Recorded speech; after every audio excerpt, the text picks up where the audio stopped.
Good evening, everyone. Welcome to our Bible Ponder for this week. The text we're going to be looking at is a bit of a well-known passage, in part because of its location.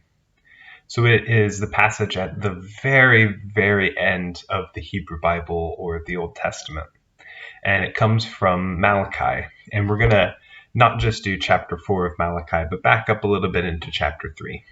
But before we get to that point, have you ever had your expectations go unfulfilled? I imagine all of us have. I've heard the saying, and maybe you have as well, that happiness equals reality minus expectations. And so what that basically means is that whatever happens in real life is measured often against our expectations. So if our expectations for something are really, really high, no matter how good the reality is, it might not meet our expectations, and then therefore we come out a bit unhappy. If you've ever gone into a movie in the cinema that you're really excited to see and you think it's going to be amazing, and it just doesn't quite hit the spot, no matter how good it is, it's not going to be very good. But how often also in our lives have we gone into something expecting the worst or expecting mediocrity and come out really surprised by how good something went? Reality or happiness equals reality minus expectations. One of the main areas of conflict in Jesus' life is when he comes up against people's expectations for him. And this happens in a lot of different arenas, whether it's the expectations of the people who are looking for signs, looking for wonders, looking for healing, the expectations of the people in his hometown, the expectations of his own mother in the story of turning water into wine, the expectations of the political rulers of the Jews, the expectations of the Roman rulers. Often Jesus is coming up against expectations. So when we're looking now at the end of the Hebrew Bible and at the last little bit of Malachi, there's a prominent verse that we pull out when we talk about the return of Elijah, and then we point to John the Baptist. And that's very true, and that's in there. But there's something else in this passage about expectation, and it sets the stage for what many people were expecting out of the Messiah, out of the return of God to vindicate the people of Israel. So as I read it now, listen for those expectations and see if the way we speak about Jesus meets these expectations.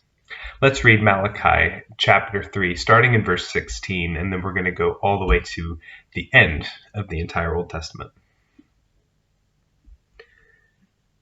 Then those who revered the Lord spoke with one another. The Lord took note and listened, and a book of remembrance was written before him of those who revered the Lord and thought on his name. They shall be mine, says the Lord of hosts, my special possession on the day when I act, and I will spare them as parents spare their children who serve them. Then once more you shall see the difference between the righteous and the wicked, between the one who serves God and the one who does not serve him. See, the day is coming, burning like an oven, when all the arrogant and evildoers will be stubble. The day that comes shall burn them up, says the Lord of hosts, so that it will leave them in neither root nor branch.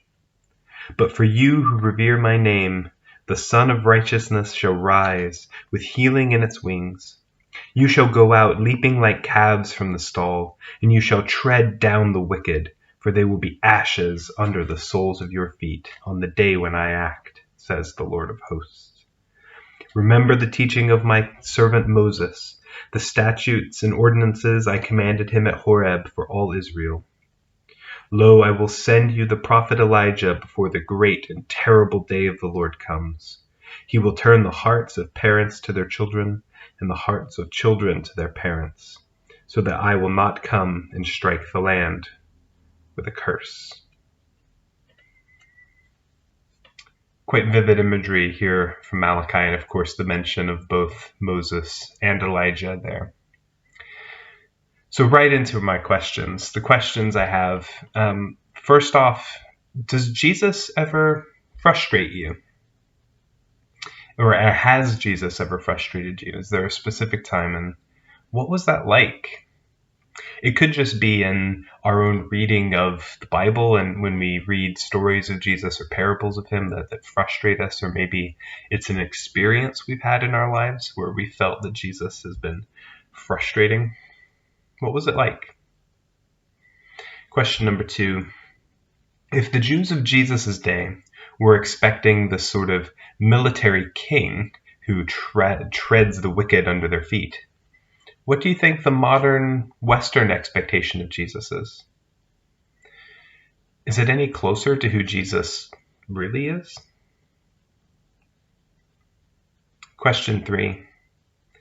How can we get closer to knowing who the real Jesus really is? I think that's the real question. So as always, we have our Zoom discussion immediately following the premiere of this video. We'll begin right away. The details are in the description for the video and also posted in the comments below.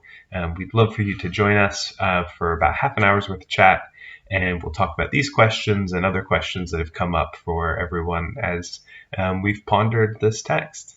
Thank you for watching and for joining us this evening. Bye-bye.